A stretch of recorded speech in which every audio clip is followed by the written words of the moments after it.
The Central Berkshire Regional School District meeting called to order here. Please note that this meeting is being audio and video recorded. Motions shown are examples.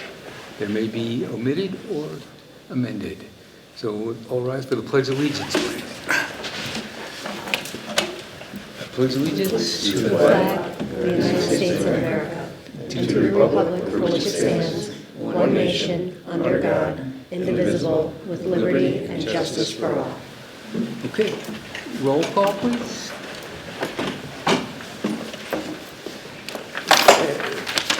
Dr. Kraft-Reese. Here. Charlotte Crane. Here. Dr. Eberwein. Todd Emerson. Here. Mr. Farella. Here. Ellen Ladazori. Here. Elizabeth Lonsberry. Here. John Mason. Stephen Morantz. Here. Elizabeth Oakes. Robert Ronzio. Yep, she's here. She is muted. Oh, I see her up She's there. here? Okay. Give me Oh, thumbs up. I got you. Okay, Robert Ronzio is no. Mr. Stewart. Sarah Tucker. Here. Kimberly Weatherall. And Rich Peters. Here, we have a quorum. So first up, if there's any objections, I'd like to move the MASC certification of academic excellence or up to the beginning. If you would, please. Yeah, great. So we have Dan and Heather Brown and Haze here tonight. One of thing that each Massachusetts school superintendent gets to do once a year is we have an opportunity to honor one graduating senior who exemplifies academic excellence. And on top of that, shows leadership and dedication to making our school community a better place. I am pleased to announce that this year's recipient of the M.A.S.S Award for Academic Excellence is Haze Brown. Congratulations. They have been a pillar of our academic community, but equally as important has used their voice, compassion, and leadership to make Wahconah and our wider community a better place. I first recognized Haze's leadership capacity when they presented a professional development to Wahconah staff. I think they were a sophomore at the time, and I was observing a presentation that students were presenting on how to make Wahconah a place of belonging. And I was impressed by what Haze had to offer there. Beyond their academic achievements, Haze has served as an influential leader across many school initiatives. Their voice on the principal search committee was very loud and in a good way, and an advocate for inclusivity, and their voice really went into the selection of the new leader here at Wahconah. They've been part of the Climate and Culture Committee, an active member of student government, a member of Wahconah's chapter of No Place for Hate, which is now changed over to Changemakers for Good, a member of Girls State, and the rhythm guitarist for Blood Type Blue, which opened for my convocation this year, which was great. Haze's future academic interests coupled with their love for learning with strong interest in scientific research. I stole a quote from Haze: "Working in the lab for the rest of my life would be a dream come true." And with that, they are in the process of applying to a wide range of very prestigious universities, including Yale, MIT, Johns Hopkins, University of Chicago. There's a long list of possibilities, and we're really excited about what you're going to offer the future. So, without further ado, I'd like to give you your award.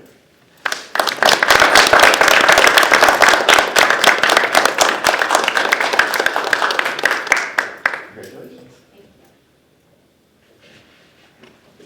Why would we go over here? You know, over to the side, so poor Barbara can see. In the picture. Yeah, for sure. Gotta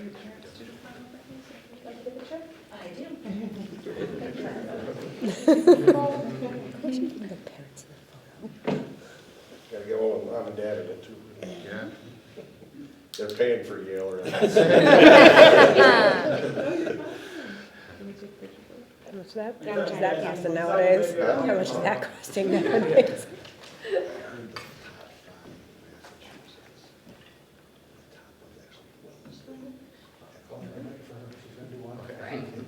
Put the glasses on. I can send it.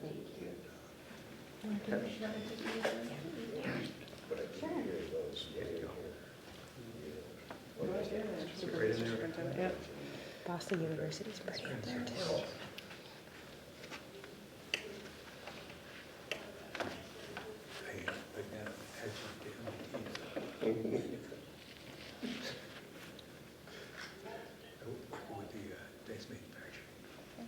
So,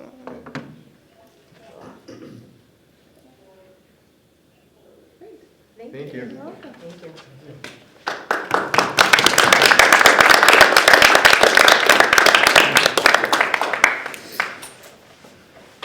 Okay. Getting back to business here. So any response from the audience? You can stay if you need. Have a good night. Good night. Thank you. Nice work.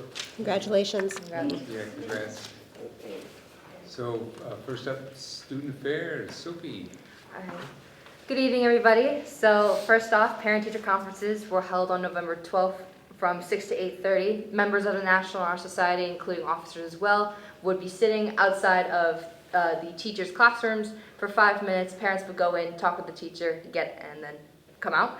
Apollonian players as well. We had our production of Almost Maine. That was on November 14th and November 15th as well. The musical this year has been announced to be The Addams Family. Auditions were held yesterday and today after school from 3 to 5. Student Council has hosted our annual November Craft Fair. That was on November 22nd. Local businesses, they would come and they would sell their products to the local Dalton community.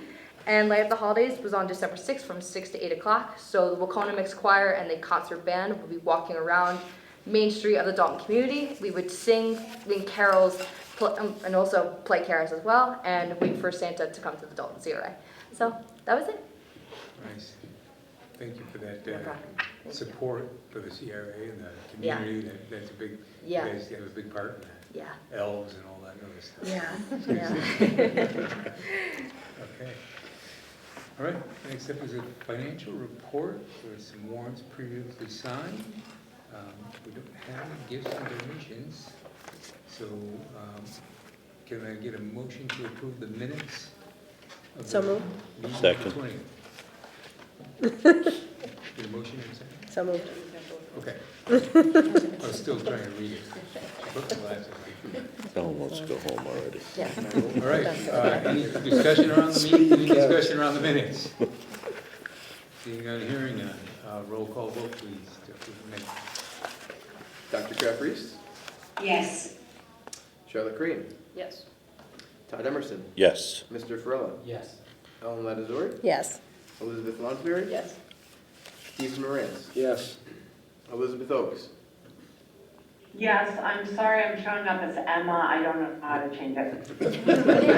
You can be Emma today. It's fine. Mr. Sarah Tucker, yes. and Rich Peters. Yes, motion carries. Next up is the superintendent's report. Okay, I had on my superintendent's report the award that we just gave Haze. I'd also just like to give an update, and Mr. Rob, you can jump in. We in between the last two meetings, we had our 2 PD days, which were our first ever 2 full back-to-back teacher professional development days. We surveyed the staff. We had a very high turnout in our staff survey, 108 respondents, and the responses were overwhelmingly positive thanks to the really hard work that Mr. Rob put in over many months to make these 2 days happen. Do you want to talk a little bit about how the days went? And Yeah. So generally, we built 2 days out, so the first day, Monday the 24th, were days that were almost school-centered, for lack of a better term, and focused on some work that they've already been doing. So Wahconah had basically a MASC follow-up workshop in the morning and then an inclusive practices workshop in the afternoon. M.A.S.S did inclusive practices in the morning and then did some practical applications of that in the afternoon. And our K through 5 spent the whole day working on the science of reading. So the great thing about it is we were able to condense about 90%, even more than that, of the PD into one of 2 buildings, either M.A.S.S or Wahconah. And then on the second day, we ran a lot of choice sessions. So there were some sessions centered on teacher wellness, but there were also sessions, kind of like a 101 session on AI. There were some staff-run sessions. One of our reading interventionists ran a workshop for first and second grade teachers on foundations. We had some high school teachers that ran a vertical K through 12 math engagement workshop. We had mentor teacher training happening, which I think we have almost 20 new teacher mentors thanks to that training. There were many more. There was a great workshop from the Collaborative for Educational Services on Northampton for accommodating English language learners.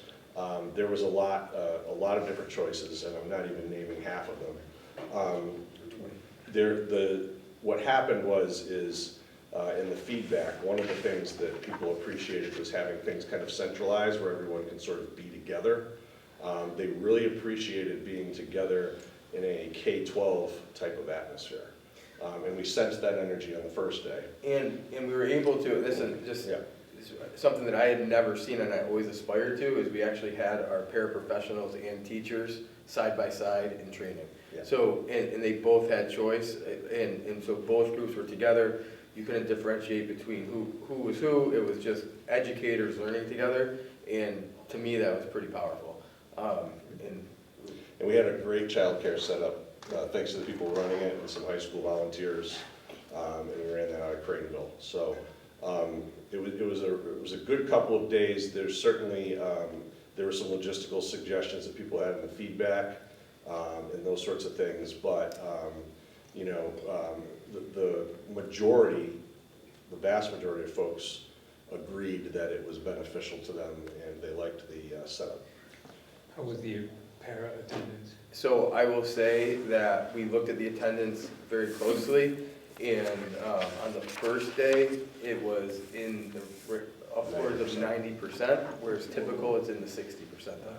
So, and it was a little bit lower on day 2, but it was generally very well attended. And I'll also give a shout out to Mr. Bueno here, who worked for during our half day in September with our paraprofessionals who were not yet highly qualified, and we set up a multi-day test prep, and also we were a test center on the PD day, so any of our paraprofessionals who needed to become highly qualified had the chance to take the Pearson test in that room, and almost all of them passed, thanks to Greg's tutelage, and we're thankful that he's not a teacher and that he works in our office, but he was effective. So overall, it was positive.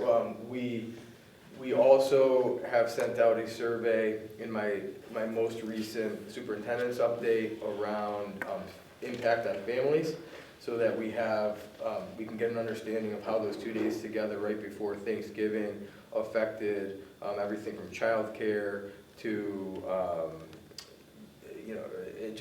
to logistics, did it impact people needing to take time off of work, and we have close to 100 responses to that so far, and when we set our calendar, we'll have that analyzed and be able to share that with everybody. Any questions, comments?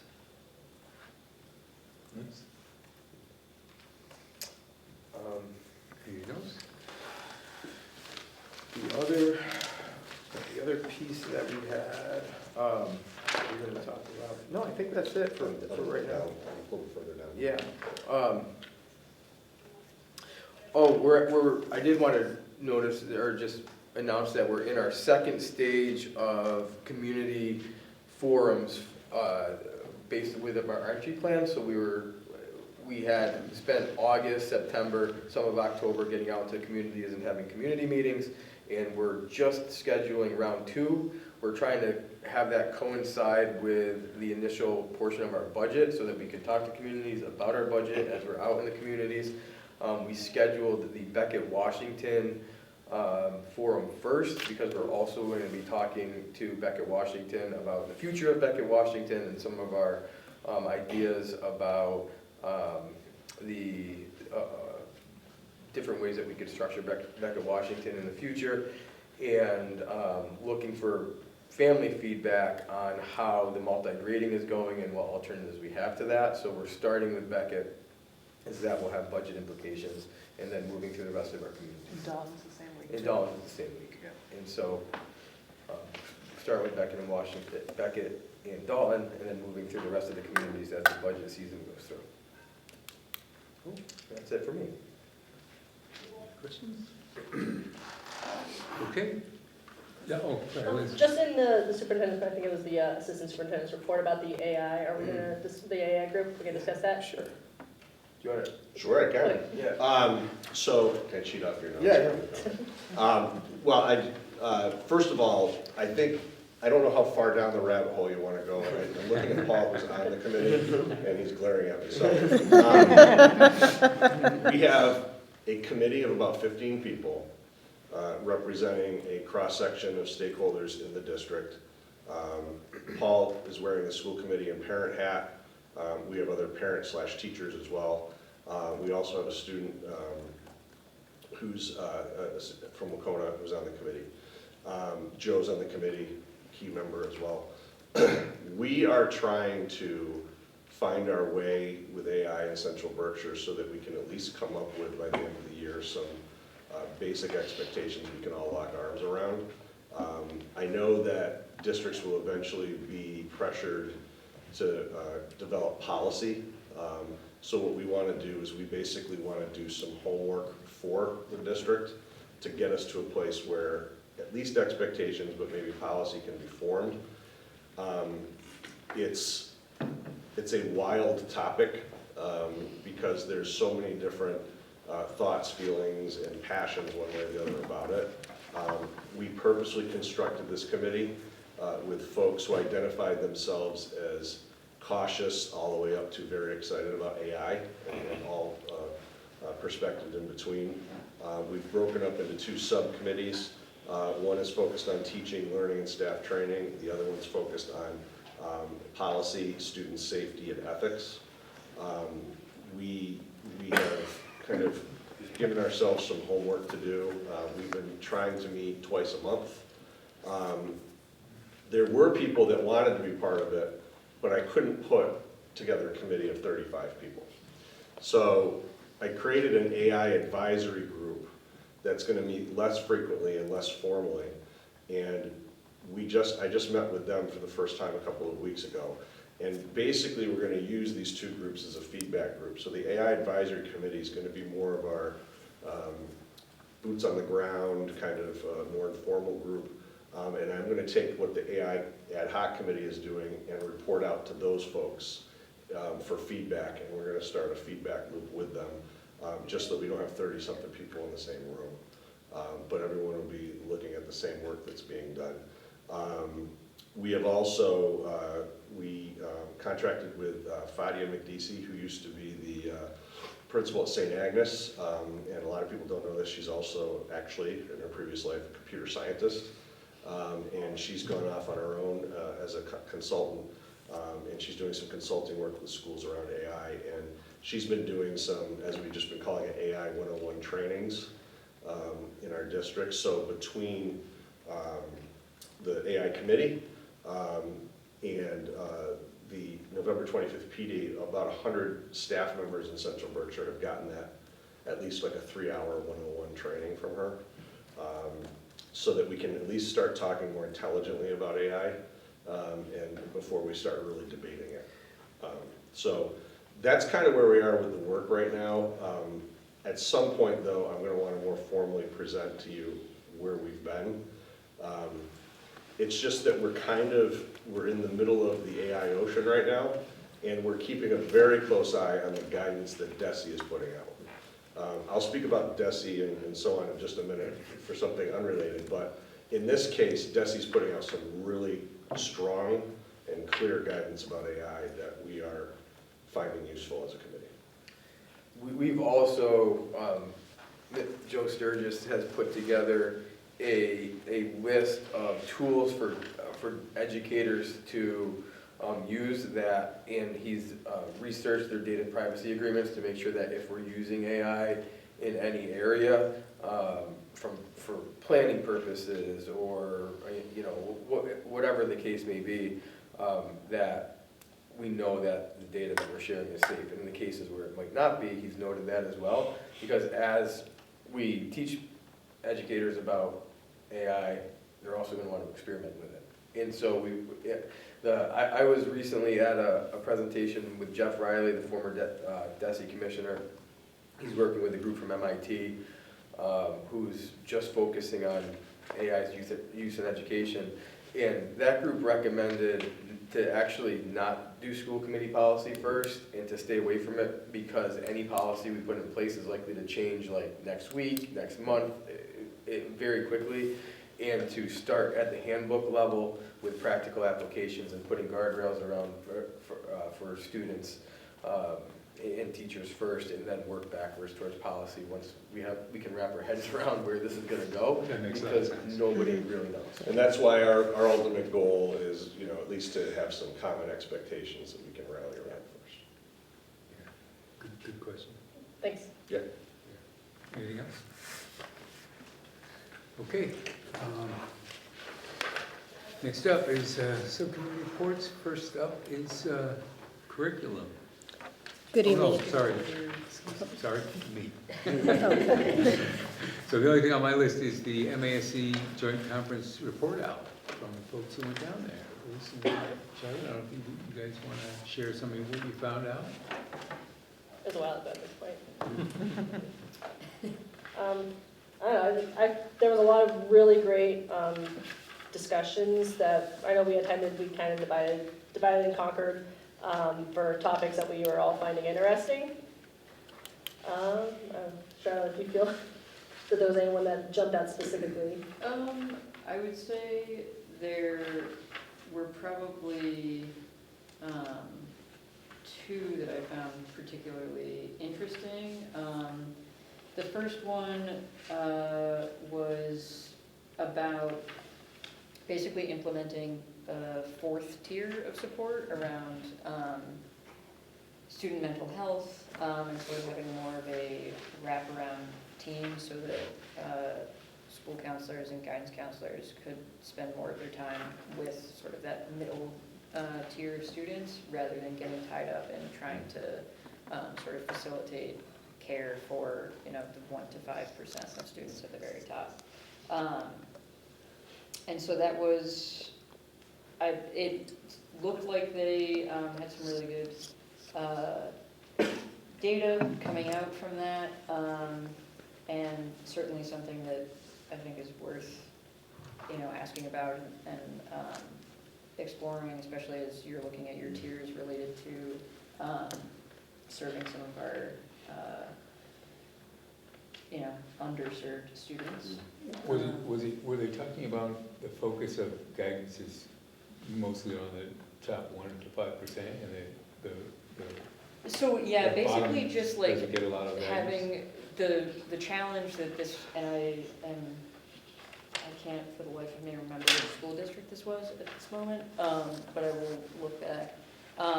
They were finding that basically their whole care team was spending the majority of their time trying to arrange resources and care for this 1 to 5 highest need group of students. So it's the opposite. So yeah, they were basically spending all of their time trying to get them into to see a doctor or to visit with a psychiatrist, etc.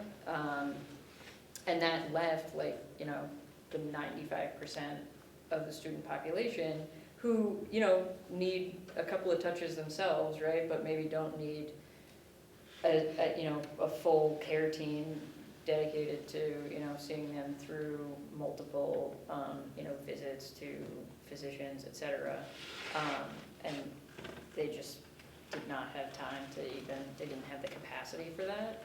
And sort of, I think they took both a more of a proactive response, but also tried to sort of work with their community partners a little bit more to create like a true care team that, you know, once they've identified that the student is very high need, they can sort of, tag team with some other folks in the community and say, you know, can you get them the last leg of this journey, so that they can focus on the next student that's walking through their door, essentially.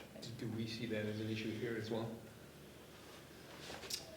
I think every school district has a top 1 to 5% that we struggle to meet their mental health needs.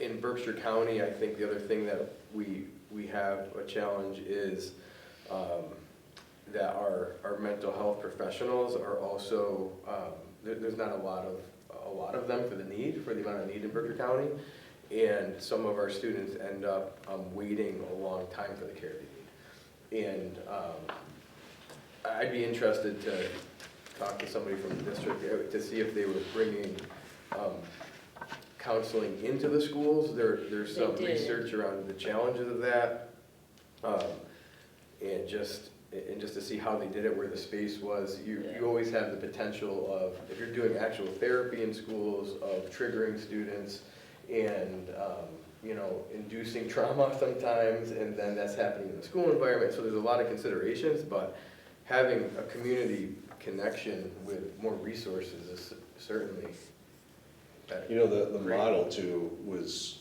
the model for, the school adjustment counselors end up being the people on the front line. Right. And the model itself is older in the sense that, Wahconah's only on its, Wahconah was the first school in the district to get a school adjustment counselor, and that was in 1993. So in 1993, the mental health needs were a lot different than they are now. Wahconah's thankful to have a school adjustment counselor and an additional one that we share with Craneville. And that, remember, originated out of ESSER funds, I believe, and then eventually was written into the budget and whatnot. And coming out of the high school, especially these last couple of years, it's been a godsend to have that extra pair of hands. But what school adjustment counselors, and you could probably speak better than I can about this, but what school adjustment counselors are dealing with, and what counselors in general, even people that work at the main office, the administrative assistants, there's a lot of triage going on, and basically helping students start their day, get through their day, end of their day, and on top of the fact that 1 to 5% do have intense needs. So it's a palpable issue. In the number of adults and the amount of resources that go into meeting those students' needs it takes a lot of personnel and time, and which means that time is taken away from other areas of the building. Yep. And it happens daily. So could we use more support in that area? Yes. Well, collaboration is what it sounds like. Yeah, for sure.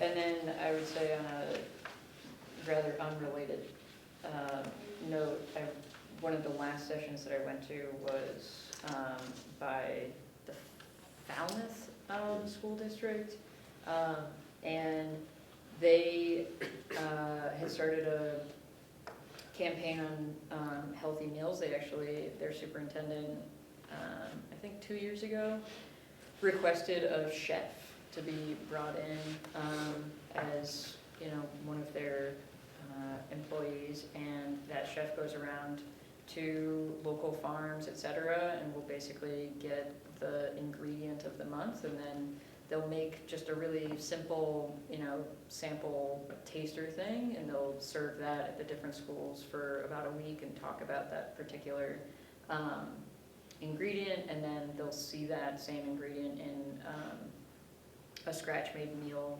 usually later on in the month.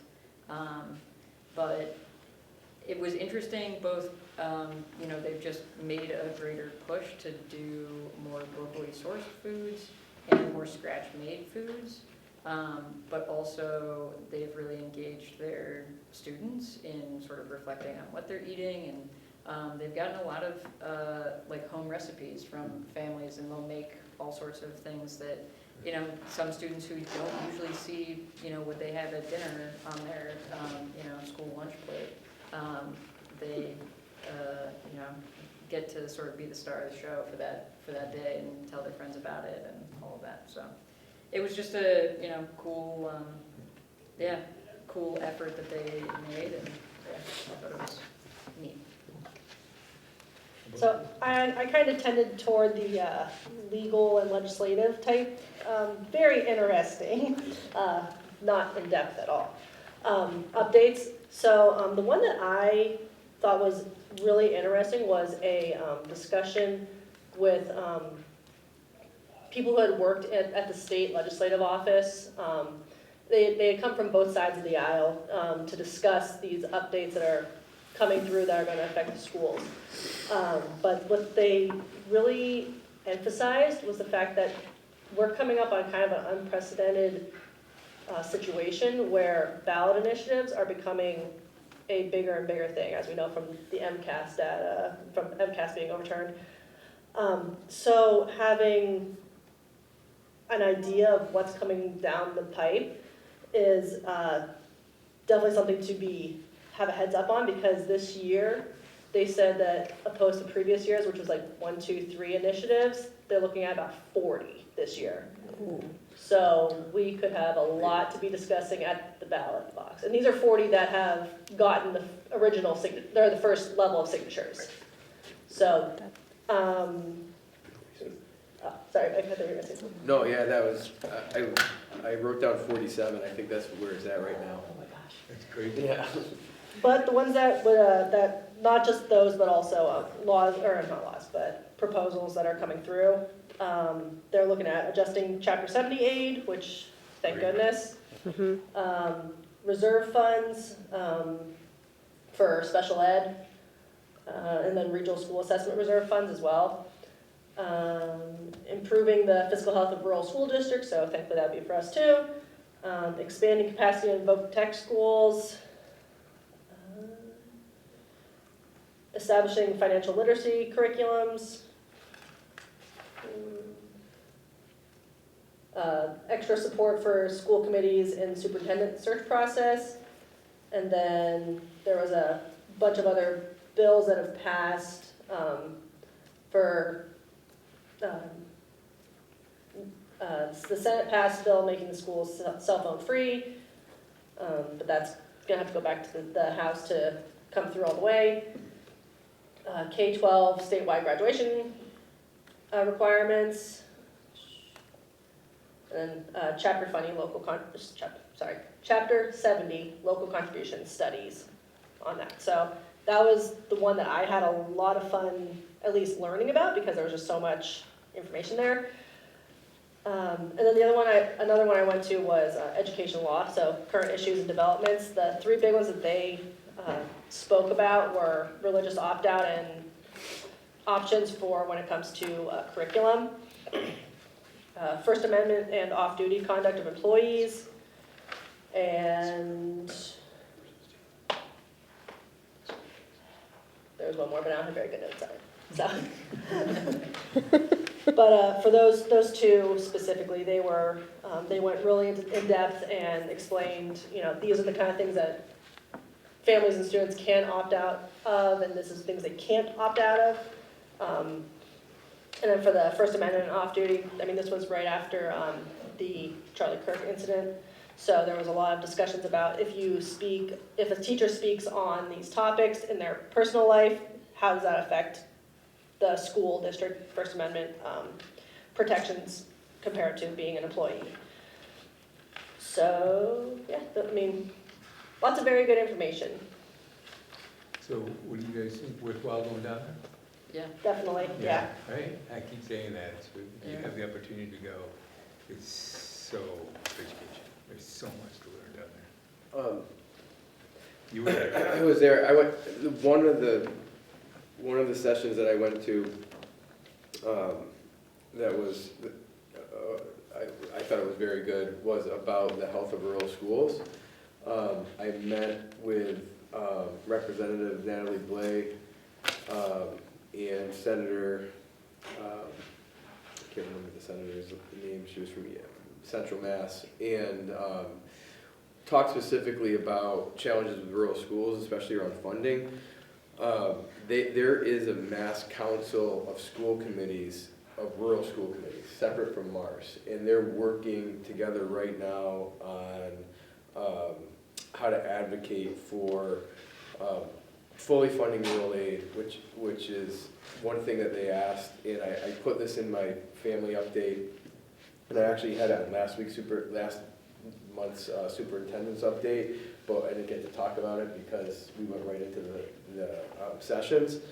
But so the governor can fully fund rural aid this year in her H2 budget, and there's a big push in Central Mass rurals to get that done. So if I put a line in my message this week that you can copy and paste and send it to the governor and just asked for it to be funded. That's one thing people are looking to. In the future, one of the short-term fixes to ensure that we have the money to run our schools is to fully fund rural aid. The original report suggested that in order to actually close the gap, because we know rural and actually regional school districts cost 22% more per student than a non-regional school. And in order to close that gap, rural aid needs to be funded at $60 million. This year it was funded at $12 million, right? And so the Chapter 70 fix, while long-term could be important for us, it's only going to be beneficial to rural schools if we actually change the formula to benefit us and not the suburbans or the urbans. And the fear is that the advocacy for the suburbans and urbans is going to overshadow the needs of rural. And so in November, late November, after going there, I did go to the local contribution Chapter 70 testimony. That was a joint effort by DESE and some legislators to listen, and I did provide a testimony around some things to think about that I feel would benefit us as a rural district if in the changes that are made. One of the biggest things is to get rid of the 82.5% cap that there currently is on local contribution. I can talk to anybody who's interested in why, but basically poorer towns have to pick up a disproportionately larger share of our costs because wealthier districts cap at 82.5% when they actually could afford to pay the full 100% and actually do fund their schools at about 200%, whereas towns like ours also hit the 82.5%, and that 82.5% is like 70% of their the income that they have. Whereas a town like Watertown, who's at 82.5%, has hundreds of millions of dollars more that could potentially go towards education. So, and then the other piece that affects us is the combined effort yield formula, which uses what's called EQV, which is a look at our land value, but it's not actually based on our assessments, which is what are used to actually get income or for our towns. It's based on land size and income. And so the income and land size formula actually puts places like us who have large amounts of open land in our towns at a disadvantage when compared to our suburban and urban counterparts, so I have it written up in much more detail than that with the argument of why those two things need to change for rural districts. If you want to take a read, go for it. If you want to email some advocacy to the governor, that would be great. But in the short term, rural aid fully funded would be the best thing that we could do. And if we could try to get a person on the seat of that rural group that's working out of Western or Central Mass, there was no Berkshire County representative that I could see. And I know we're all taxed into doing a lot of work here, but I can get you that if anybody's interested. There's a couple, Thurber up in North County, they're really strong advocates, from Mohawk. Yep. And I wonder if they're involved in that. So Mohawk is the chair of the finance committee in Mohawk, and member of their school committee. She was actually there presenting. Yeah, I would think so. But it would be good to get some Berkshire County people on the committee as well. Yeah. Agreed. All right. Any other questions, comments? Okay, moving on.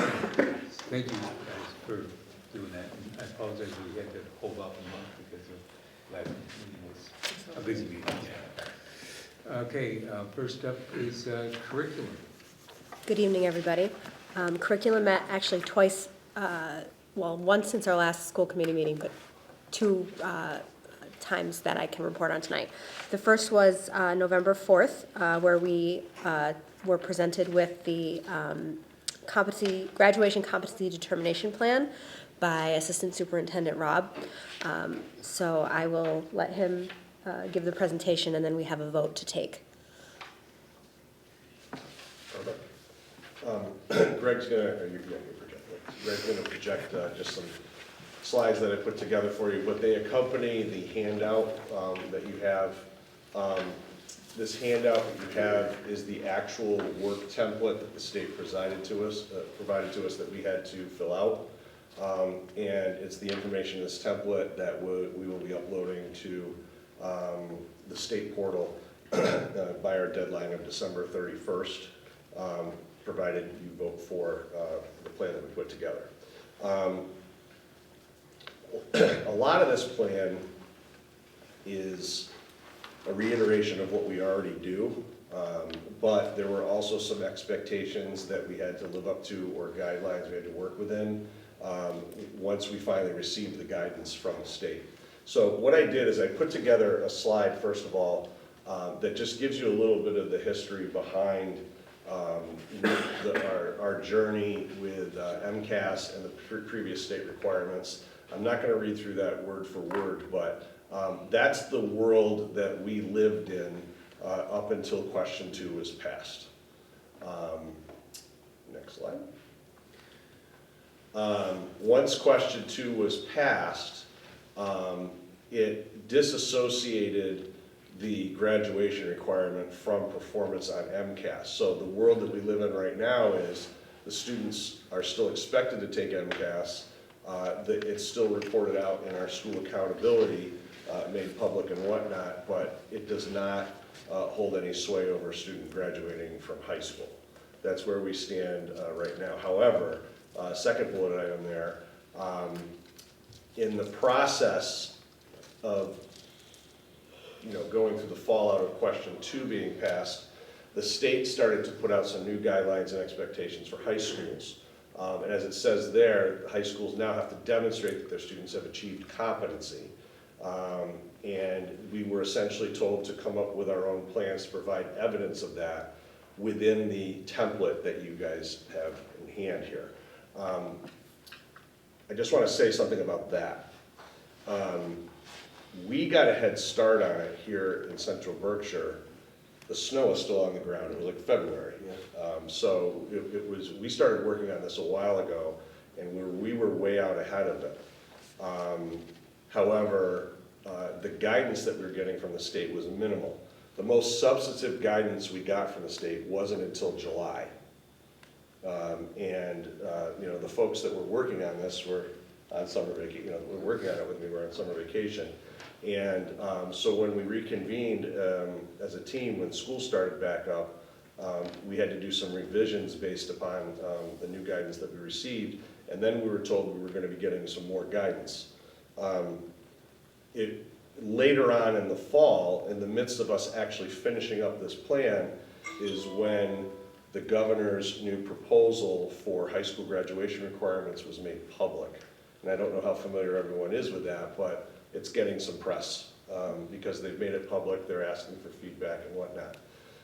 I can liken this experience to trying to nail Jell-O to the wall because we're basically trying to live up to what's now feeling more like a temporary plan so that it will bridge us over to eventually what the governor would like to see happen starting next school year and beyond. I mean, we were in a meeting last week with the commissioner and the Secretary of Education, and they pretty much said that by June of 2026, June 30th, we would have Massachusetts state graduation requirements that would basically eliminate M.A.S. and move to this new system that they laid out.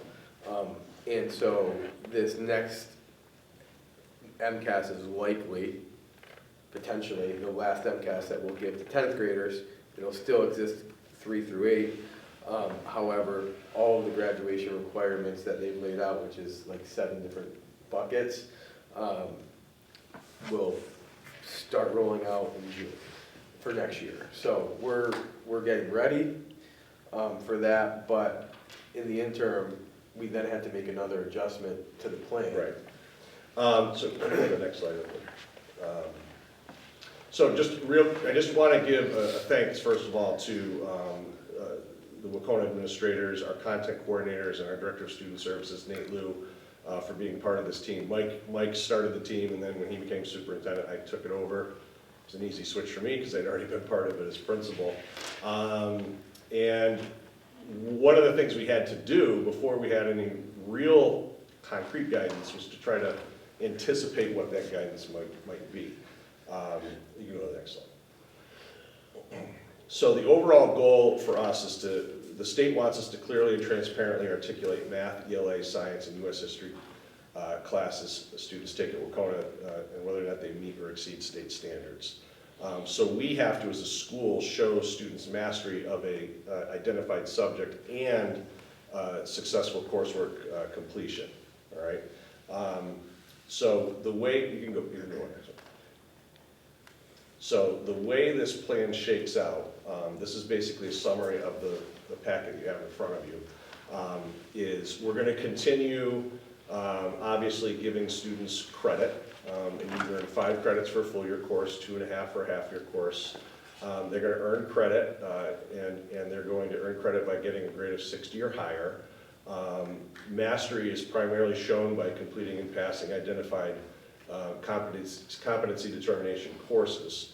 I'm going to show you those courses in just a minute, and it's important to note that midterm and final exam performance will be factored into those grades.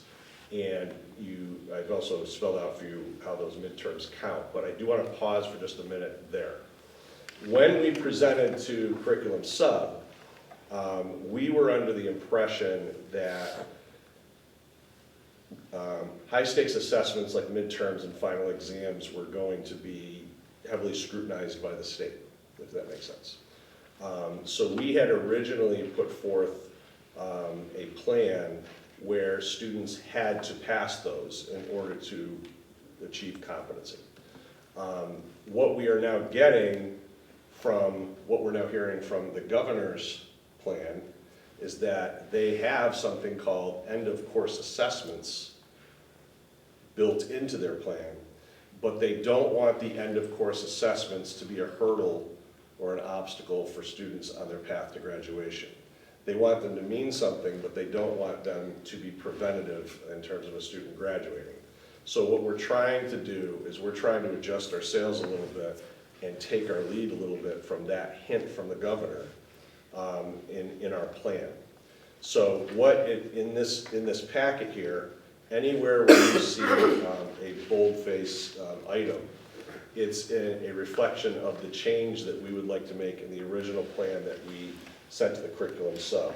So instead of mandating that students pass a midterm and a final exam, what we're trying to say, and it's right at the top here, students will show mastery by completing and passing identified courses. Midterm and final exam grades will be included within those course grades. That's the big change that we want to make, and we wanted you to be aware of that before you go in the vote. So a student who has a 59 on the midterm, but has a 65 on their final grade, still has competency. So you can fail that individual test, but if your overall grade, if you pass the grade, passing the grade proves competency. It's like the body of work versus the one. Versus test. the one test, which is kind of the idea of that the voters put down through question 2, was that they didn't want the high stakes test to be the barrier to graduating.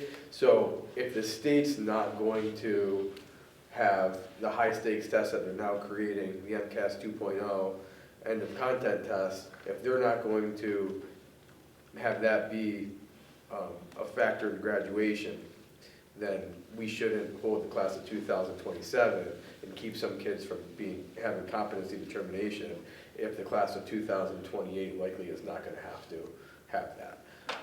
So we think this setup is fair. It'll be less of a barrier for students to graduate. It will be more in line with future classes coming up through, starting with 2027 or 2028. We don't know. I assume this is some sort of educated guess on your part, because the first iteration from the state was, well, it's going to be like a new form of the MCAS, but we'll give it a different name. What you're saying is now a change from that. Mm-hmm. They presented last week to us. We were all, I don't know, it was all superintendents were invited, and it was the commissioner of education and the secretary of education, and they said we're not planning on having end of course assessments be a barrier to graduation. And I think the argument is how to have an assessment that that students will take seriously and is actually collecting data that's accurate when it doesn't hold the weight of determining graduation. But that's they're trying to figure that out. Speaking of figuring it out, the M.A.S. State School, the Superintendent's Association, just this afternoon about 4 o'clock this afternoon, I have the packet right here. They finally have a response to the governor's plan, and they've broken it down into strengths, key challenges. I'm not going to bore you, and then even categories such as what works, what doesn't work, major concerns, suggestions. This came out at 4 o'clock today as the official response from the superintendents to the governor's plan. So we were frantically reading that. I'm very impressed with the M.A.S. superintendent's approach to this. I'm particularly impressed with the fact that they also kept school districts like ours in mind, because the governor's plan has pretty significant financial implications, particularly for smaller and rural school districts, and they've addressed that specifically. Yeah, the end of course assessments, I think we'd be able to handle those. There's financial literacy and some language components that would likely require us to hire staff or recreate our schedule, and that's the piece that. Or eliminate other courses. Or eliminate other, right.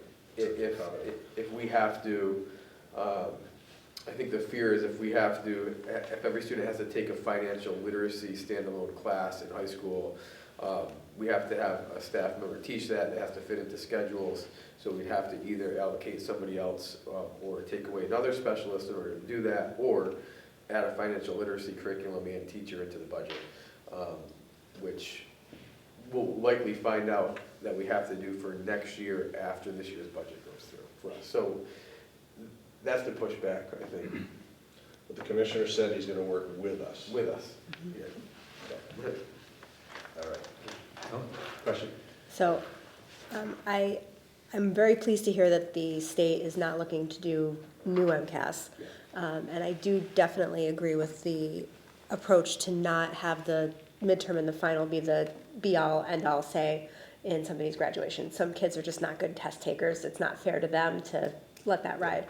And while I agree with the governor that in theory that when someone graduates from high school, they should be financially literate to be able to manage themselves as an adult, I really don't know how that would end up being one full like semester's worth of class. I know that like in MASC, they do have in their specials, they have like a little financial literacy component of, but I do agree that in some turn or fashion, whether it be part of like health class or something like that, that financial literacy should be taught. Kids should know how to balance a checkbook or balance their bank accounts and what a stock is and, you know, how to not overspend out of their bank account or parents. And I think that's where the debate is. Yeah. Is it going to be a standalone class, or are there going to be financial literacy standards that are spread out in social studies, economics, math classes, and where that lives? Mm-hmm. And if that lives somewhere, what gets taken away to give us the time to do that? So I think that's the work that's being done right now at the state level to figure that piece out. We just don't know exactly what's going to be required of us. Right. Like I know right now in my daughter's U.S. history class, they were learning about some basics of capitalism and, you know, the stock market and, you know, how to balance a checkbook and how much things cost and that kind of thing. And I'm like, okay, U.S. history, that's an interesting take on where to put that, but okay, yeah, it works. Yeah, probably started with a conversation about capitalism. Yeah, yeah. The next slide are the courses that students must show competency in according to the state. And when I say all levels, that would be college prep, honors. So we're talking about English 9, biology, which is also situated in the freshman year, Algebra 1, English 10, geometry, U.S. history. They didn't specify U.S. history 1 or 2. We're going to be focusing on U.S. history 1 here for now, which is a freshman class. Algebra 2, if applicable, what that means is, and this is actually an interesting complicating factor with the end of course exams that the governor is looking at, is we have some 8th graders who take Algebra 1 in 8th grade and then come here and take geometry their freshman year, and then their sophomore year they take Algebra 2, and by the time they're seniors they're in calculus. So what we're trying to do is we're trying to make sure that because we are not allowed to give them, they can't show mastery from 8th grade according to the guidelines. The top 20% of the math students in each class in their sophomore year will have to show competency in Algebra 2, if that makes sense, while the other 80% will be showing it in geometry as sophomores. We're not allowed to dip into 8th grade to show competency, according to the guidelines. Oh, sorry. Just a quick question. Yeah. One, do we expect, to the best of your ability to predict, that there would be an end of course assessment for each of these listed? I am willing to bet the family farm on that, yes. Okay. Designed, administered, and scored by the state. Not MCAS. But I guess my second question is related to that, like if it's not a graduation requirement that they pass it, is it a graduation requirement that they take it? Take the test. Yeah, I guess I'm just not clear So on how from that's the a governor's, competency are you talking about requirement. this plan or the governor's plan? The governor's Okay, plan. the governor's plan, they haven't specified that. Okay. I would imagine they would have to take it for competency determined, I would imagine. To take it. Yeah. I also would imagine that their performance on it will be made public at the school level, you know, it will Right. be reported out in their accountability data. Yeah. They So- actually said that. They said that that would be the accountability measure, yeah. It's a lot of testing. Yep. Question, the U.S. history course, civics is not taught in high school, Yes. but it is taught in high At school. this school, we're actually we're an outlier in the state. We have a 4-year social studies requirement in Central Berkshire at Wahconah. The next slide actually shows that. So we require students to take 4 years of social studies here, which is a total of 20 credits. In their senior year, they take, we call it government, but they take civics. And that the state doesn't, the state doesn't particularly care about civics as They part do of in it, 8th grade. They do in 8th grade. We get tested, that's a new M.A.S. test last year. which is now gone. Which I don't know where that's going. Well, it resided, that M.A.S. test resides in 8th grade, which hasn't been forecasted to disappear, so. But, yeah, our students in their senior year, and they also participate in their senior year in the state mandated civic action project, which the state also mandates, so, yeah. So that's a snapshot. Students will know something about government, which would be nice. Yeah, no, that's the snapshot of our current local requirements. Those aren't changing, but we have to submit those to the state, so I'm just showing them to you because it's part of the plan.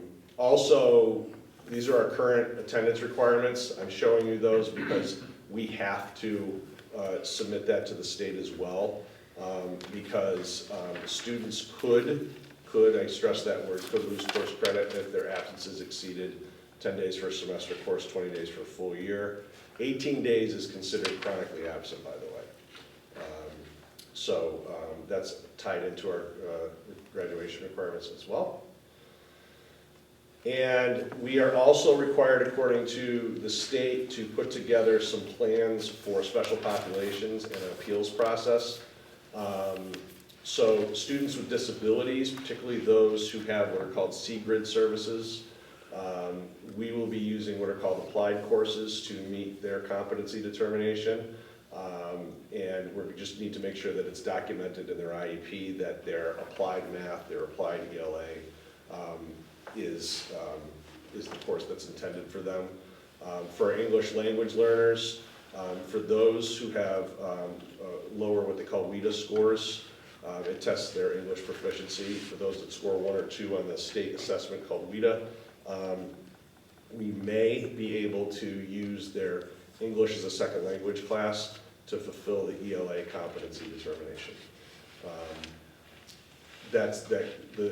We will have the judgment call on that as a school. We've also put together an appeals process that allows students who have not met competency during the year to demonstrate mastery through alternative methods, such as portfolio review, transcript review, and we have an appeals process in this packet that spells out how we would handle that. And that's also, the portfolio is also something that the end of course assessments will be coupled with in the new state requirement. So it won't just be the end of course and both. We have to do both things. So, and that could be used, the grading of that, which will be locally controlled, may be used to affect graduation. Yeah. So you'll have your end of course assessment and then also a portfolio.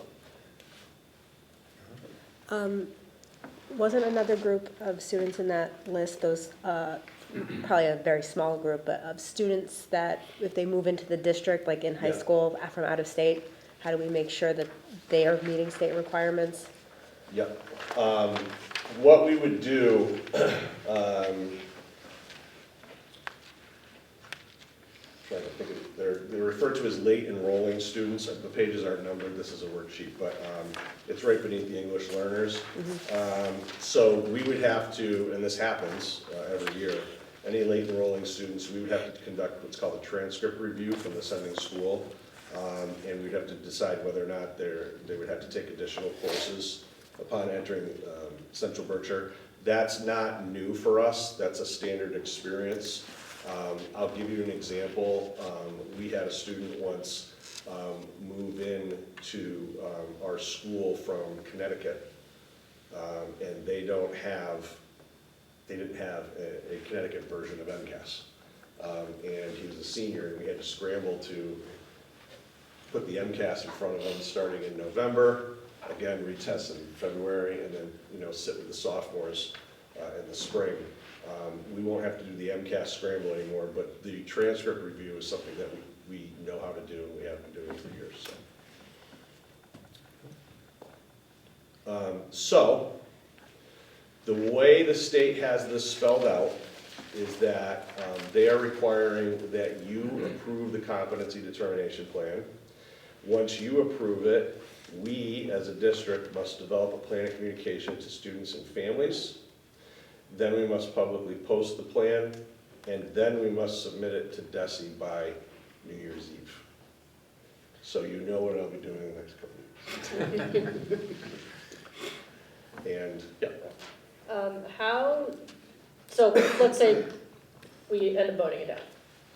How would you guys handle a 2 weeks from now deadline? How does that We'd have to have an work? emergency meeting next week Yeah. with a new plan, and then if not, we'd have another emergency meeting and continue to do that until we had what you voted yes for. Would our district be punished for not meeting this deadline? We don't know. We can try if you want. No. We just Wanna got roll the dice?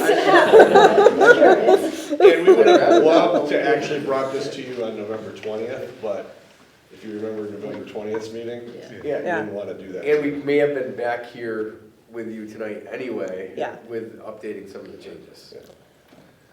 I will say they don't seem to be very good at following their own deadlines. No. I noticed that. So we're approving the plan as put, and following the guidelines that DESE has put forth thus far. Thus far. Even though it's mid-December, I think we're actually ahead of a lot of districts. They put out a message last week saying, hey, reminder to school committees and school districts that you actually have to do this. Because I think a lot of people were like, we're not sure if this is really gonna happen, we really have to do it. And so they said, yes, you do have to do it. Please have them submitted by December 31st. So we're still scrambling, Well, even still somewhat, even though we started back in February last year and. I was just thinking about that. We, you know, the work that's been done has been slow and methodical and thoughtful. There's been no scrambling whatsoever. It's when we had that Zoom with the commissioner and the secretary that we were adjusting sales, and we had to have some real conversations real quick because we had already, you know, met with Curriculum Summit, presented it, and they approved the non-bold-faced version. Well, this might be a question for the state, so, but where does 60 come from as a demonstration of competency or mastery? So you could get straight 60s across the board, and that is me demonstrating mastery, and there you go, here's your diploma. Well, Passing grade. It's an age-old metric, you know, that's existed in American education for a very, very long period of time. As some schools and districts, well, even if you think about it, our K through, is it 6, have the standards-based report cards? K5. They've moved towards, you know, the more standards-based approach and so on. And other school districts fully have, some states mandate that, where the 60 doesn't live as a metric anymore. It's a metric that does exist here, and some schools it's 70. That's in line with our current grading practices at the high school. And anytime you talk about those and open them up for discussion in a school setting, it's a very big debate.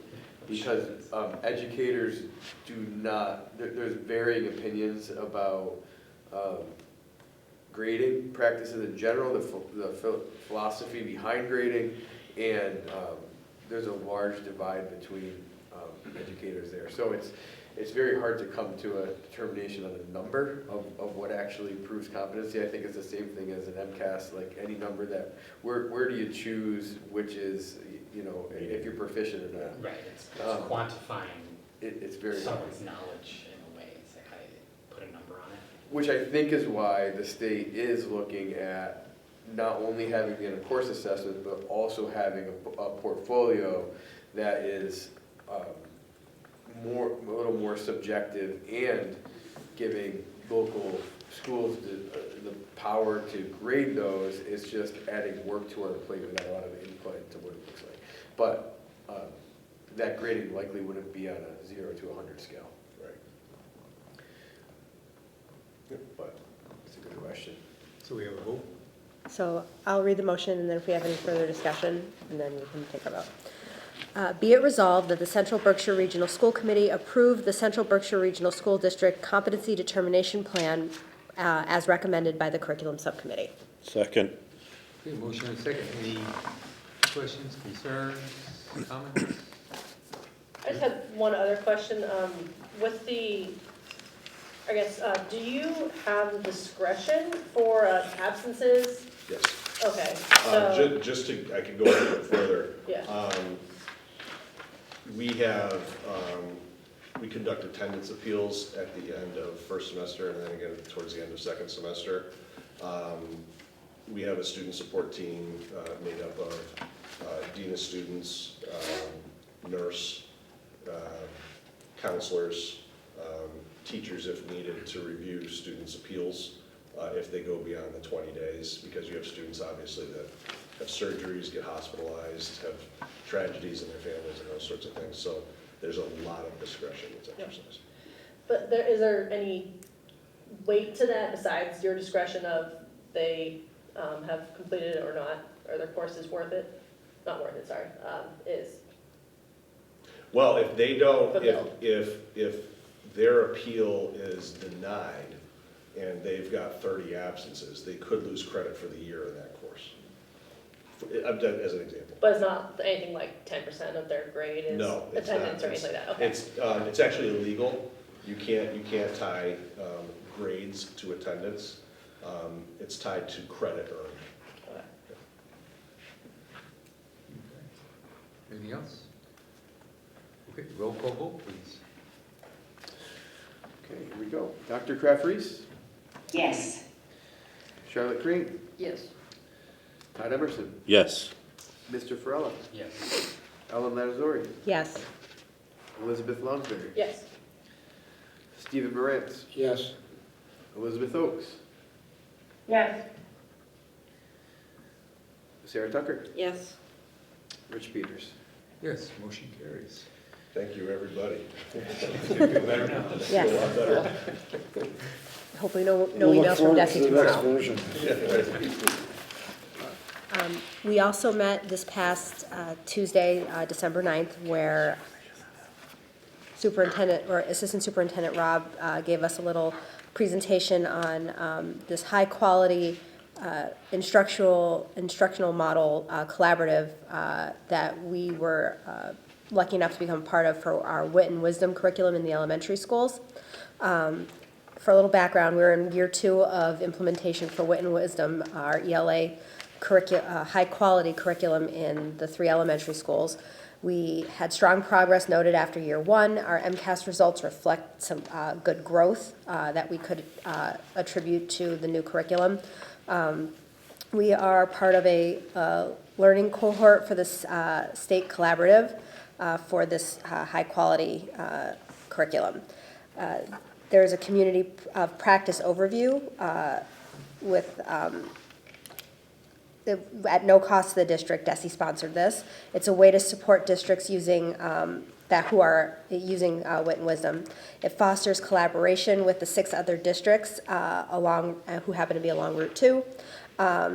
We are the furthest west. It deepens our understanding of the curriculum, and we're trying to what we're trying to get out of this is we're hoping to figure out pacing of this curriculum so we can get the 4th module of it in an appropriate amount of time for learning. For participation, teams from each elementary school, an admin and 2 teachers are participating. It is a combination of virtual and on-site meetings to give guidance and support on how to implement and pace the program. We're hoping to get some networking out of this and talk with other districts who are further along, like one district, Georgetown, who's in year 4. Our next in-person meeting is in January. We had our first in-person walk-through with our instructional. Yeah, he's basically our coach. Our coach on the 10th at Craneville, and he's hoping when he comes back in February, he will be able to see how we're doing in Kittredge and Beckett, Washington. We will have at least, and then in between those, there'll be at least one virtual meeting a month. The goal is for us to be self-supportive with wit and wisdom in year 3 and beyond. Any questions on that? Erin, anything else you want to mention? It was a good synopsis.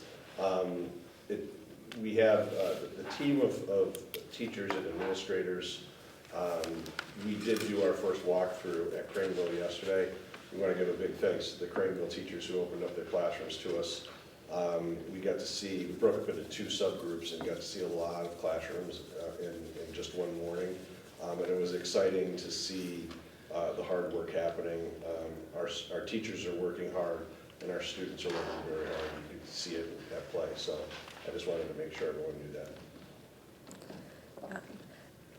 The next thing, the next item on discussion for our Tuesday meeting was a update on the Open SciEd pilot at M.A.S.C. Open SciEd is the high-quality instructional science curriculum that we are piloting at the middle school. Erin got the curriculum council together and the teachers to sort of lay it out on the table that we've got 3 choices right now. We can move fully forward with this curriculum in the fall, start deciding to move forward by phasing it in the fall, by layering it into our current curriculum, or we can scrap this and just try to find another high-quality instructional instruction for science. He had all of the teachers put their thoughts into a note catcher to see what the pros and cons are. Pros, our students are doing a lot of the lift of their guiding their own learning. They love the hands-on approach to the modules, and they're realizing their own successes in their learning in the process. It's also has good equity and scaffolding for all levels of learners in the program, so it's not, no one feels like they're getting left behind. Cons are the pacing. The lessons are too long for our school year. They're designed around 1-hour classes, and we really only have about 43 minutes for science in our current class schedules. Kids are also getting fatigued with the drawn-out nature of the lessons. They love the labs, but it's the prep and the discussion before it that may be able to be condensed a little bit. The other problem, we also are trying to review how well is this program aligned to the current curriculum assessment requirements. But a real problem could be the self-sourcing of materials needed to actually conduct the experiments. We could purchase from a vendor, but that is very costly. So we're going through budget talks right now, so that could be prohibitive.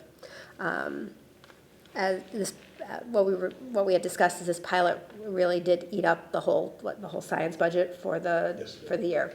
For M.A.S.S. For M.A.S.C. So Curriculum Council is going to, what they did decide on was that they're going to go with the phase-in approach. So they'll start phasing in Open SciEd over 3 years for grades 6 to 8. And they'll be comparing current curriculum pacing with Open SciEd and see where they can start to maybe condense some of the modules, some of the discussion, and then chunk out pieces of it to see what fits in best with our with the learning assessments and the current requirements. Anybody have any questions on that? Any other points? Go ahead. Just in terms of the timing of the lessons, like within it, are the teachers, would they be allowed to condense the prep and the explanation before they get to the lab, or is it like so strict? My understanding is it's pretty tightly scripted. However, there are condensing guides that we could access. We just need to take some time remainder of this school year as a team and start exploring that aspect of it, along with which units we want to start phasing in. It's not that like what the teachers are saying or doing is scripted. It's that there's a sequence of activities that have to happen, and what we're finding is that the activities are really planned to fit within an hour, in an hour, in an ideal world, it's really probably like an hour and 15 minutes, right? And so if you take something that really takes an hour and 15 minutes and repeatedly try to do it in 45 minutes, you eventually can't get through it. And so rather than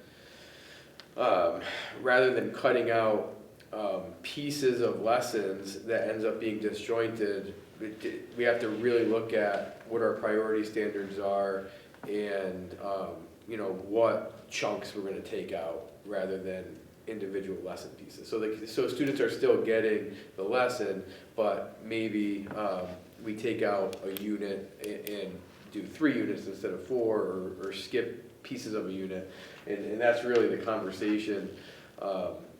The other challenges Open SciEd is it's paced a certain way to go from 6th, 7th, and 8th, which doesn't align directly with how our teachers have been accustomed to teaching 6th, 7th, and 8th grade science with our previous curriculum. So it's aligned to the state standards and not necessarily paced with how we've done science in MESC. So there's changes and there's room for modification, but it's going to take us a lot of time to figure that out.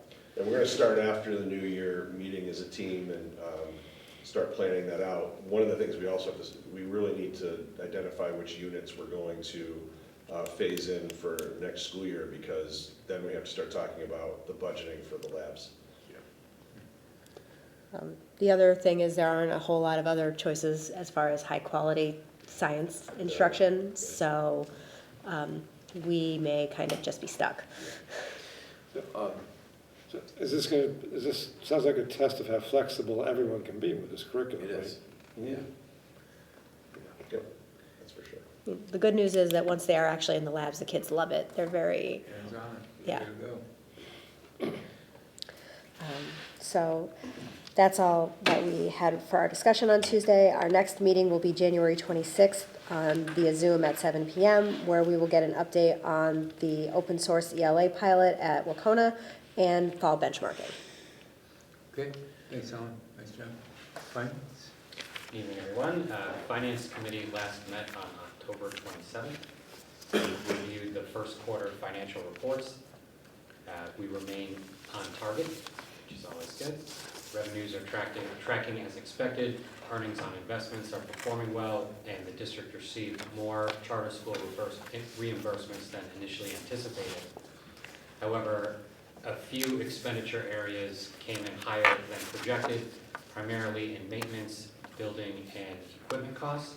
But these increases reflect a strategic decision to address underlying issues to make lasting repairs instead of applying short-term fixes. So spend a little more now so we can save more down the road. We also reviewed our property equipment improvement plan, or at least started to. We've reviewed the current list of properties and equipment requiring maintenance and attention. Work is underway to develop a comprehensive document that will detail and list out all district properties and pieces of equipment, including their refresh and maintenance cycles. Looking ahead to 2027, the district will need to seek town input and votes on several capital expenditures. And it appears that we won't need a ban for those, but because they'll be incorporated into the capital budget, there's some legal clarification that we need to get first. So more discussion on all that down the road. And then there were some updates from the towns around meeting with all the different towns to lay the groundwork for our upcoming budget cycle, which Mike already spoke to. So that's really all I have to report on. Our next meeting is set for December 18th at 6:30. I just saw it, it's at Kittredge. And we will go over rural aid, get an update on that, and then really it is the preview of the initial budget. Any questions? All right, thanks, Paul. Okay, next up is policy.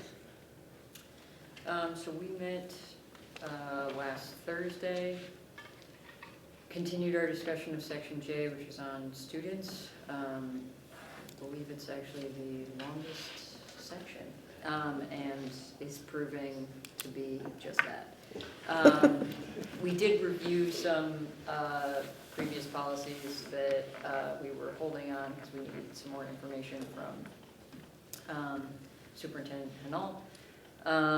But we will continue wading through Section J in our next meeting, which is January 15th at 6:30 at the central office. That's all. Any questions? All right, next up, personnel, we have not met. Safety and wellness? Safety and Wellness met on November 17th, and we have not met otherwise since then. We had 3 main topics. The summer meals program, we had got a recap from John Trenfaglia, who is the Director of Food Services.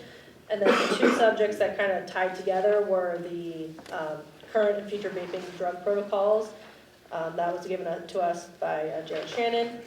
And Craneville's DARE program, we wanted to look into that because it was only occurring at Craneville, and we wanted to see if this is something that was being equitably addressed across both, all 3 schools.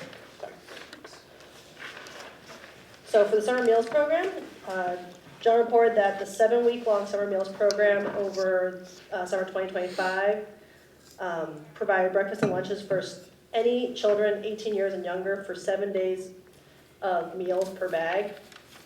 Members of the committee who have spoken with participating families emphasized that both the quantity and the quality of food that was served was very good. In total, the summer meals program served almost 20,000 meals, which is far more than the program expected to do. And the program was reimbursed approximately $84,000 with a profit of approximately $41,000. And this money will be put back into the program for next summer. John intends to use this money for expanded service sites across the district's member towns and transportation for meal delivery or possibly mobile sites. And he also reported that these investments will not cost the towns, and he's looking for guidance from school committee for where these additional service sites would be best serving our communities.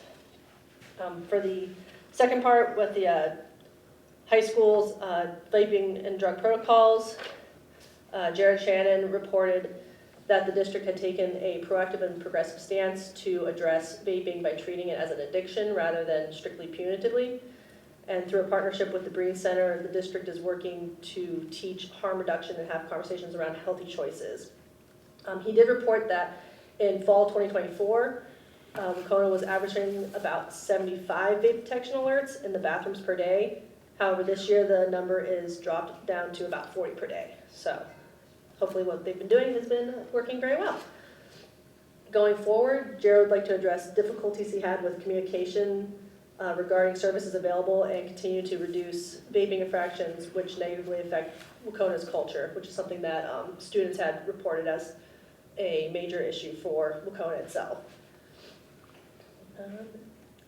In addition, both Mike and Jared reported that M.A.S.S has been using the same program in partnership with the Breen Center to address their vaping, and the infraction number has also dropped in the middle school. So the hope is that these numbers will continue to drop as those middle schoolers go into the high school.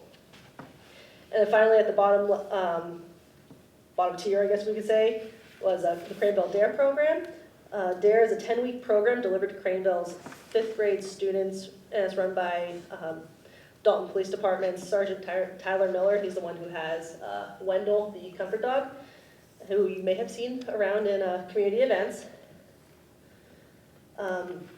Becky Sawyer, the principal of Craneville, reported that classes frequently focus on positive and negative risks and the consequences, and making healthy choices throughout life, not just regarding substance use. The program also addresses stress management, internet safety, and personal interactions with classmates. We did look at Hinsdale and Beckett, and as if they would be able, or Hinsdale and Beckett, Peru, sorry, and Washington, sorry. But those two, specifically Hinsdale and Beckett, are unable to provide a DARE program to the other 2 elementary schools given their budget issues with their police department as well as staffing issues. Mike explained that the health and wellness standards for grades 3 through 5 include substance use and misuse, and he stated that Carrie Mason, who is the district's health and wellness content coordinator, has worked with teachers and school adjustment counselors in those in Kittredge and Beckett, Washington, to provide similar supports across all 3 schools, but specifically those 2 where they don't have a similar DARE program. School committee representatives from Hinsdale, Peru, Beckett, and Washington may consider speaking with their select boards to see if their towns have an interest in investigating a similar police department partnership for Kittredge and Beckett, Washington. And additionally, Sergeant Miller offered to speak to other towns or schools on behalf of the DARE program that's occurring through Dalton. The final thing that we talked about was we discussed the Wellness Advisory Committee, which is required by the CBRSD wellness policy. However, we noted that it has a lot of overlap with Safety and Wellness Subcommittee and the district's Families for Belonging. And the members discussed if we should recommend that the policy be reviewed and possibly eliminate the standalone Wellness Advisory Committee, if feasible, in favor of it being included in the Families for Belonging group. So that's a lot, but I did reach out to Charlotte about what it would take to discuss changing that part of the policy, but I'm not sure how we would move forward with that at this point. Thank you. All right. I do have a question. Yeah, oh, sorry, go ahead, Barbara. That's okay. Liz, I'm just wondering about the success of the DARE program. You know, historically, it has not been very successful. Children who have been involved in it have not necessarily stayed away from drugs. Is there any, before we move on to seeing if it's doable at Beckett, Washington, and Kittredge, can we look at the success of the program and see what the numbers tell us? That is something that we did ask about. We didn't really have any numbers to support it, but what Mike had brought up is that there are studies nationwide that it does lead to fewer instances of substance use. However, on top of that, the the long-term studies that came out in the late 90s that showed that the old DARE program wasn't successful led to a revamping of the DARE curriculum. It's actually a newer, updated curriculum. It's not solely focused on drug use or abuse. It's more about decision-making. The DARE acronym is actually a decision-making model, not a, it's not specific to drugs, and I should be able to name it because I have. Is the new program. Instead of drug abuse. And so they haven't done like the long-term longitudinal studies yet because it hasn't been around long enough. But the pitch is really that the success of the DARE program is around connecting kids with police officers in the community in a positive way. So it fits around the community policing model. And I think whether or not it actually keeps kids from doing drugs later in life is up for debate, but it certainly does provide a educational opportunity for kids to meet a police officer in an educational setting, and he teaches them a lot more than just about drugs, and they seem to really connect with Officer Miller. So yeah, I don't know, it's a good question. I actually asked the same question about, you know, the effectiveness of the program, but it's anecdotally, in the short term, our kids really like it. Yeah. So. Thank you. Yeah. What I was going to say is, it's not, other things that they touch upon are mental health and social media awareness and other things that could potentially cause harm to their well-being, sort of branched out from traditional drug and alcohol abuse. Which I think if you can get to kids earlier on those things, the better. Can we use DARE program for parents? Yeah, to that point, they also talked about opening up the conversation with the parents and starting, that discussion there. And once we've done a lot of talk about getting the parents more involved at the middle school level, the high school level, to support keeping kids off drugs or opening those dialogues. So being able to start that at the elementary school level has been, very helpful. And I think Officer Miller really spoke to, hoping to build that dialogue more with, our families and communities. Mhm. All right. Thanks. Next up, corner building project and regional ad hoc, nothing to compare. How about superintendent ad hoc, Barbara? Well, we had a snow day when we were scheduled to meet, so that was postponed till this coming Monday, December 15th at 7 p.m. via Zoom. So we'll see those people then. All right. Okay, any old business? Any new business? Remarks for the good of the committee? Todd? Just want to thank Liz for her leadership on safety and wellness over the last few years, because she's stepping down. I was So very clear about that. I just want to say thank you. You did a great job. Appreciate it. I like that. Appreciate it. Okay, can I get a motion to adjourn? So moved. Second. Motion is second. Roll call vote, please. Dr. Kraft Reese, Yes? Charlotte Craig, Yes. Todd Emerson, Yes. Mr. Farella, Yes. Ellen Ladazori, Yes. Elizabeth Lounsbury, Yes. Stephen Burress, Yes. Elizabeth Oakes, Yes. Sarah Tucker, Yes. Rich Peters. Yes, meeting adjourned. Thank you all. Happy holidays, everybody. You too. Happy New Year.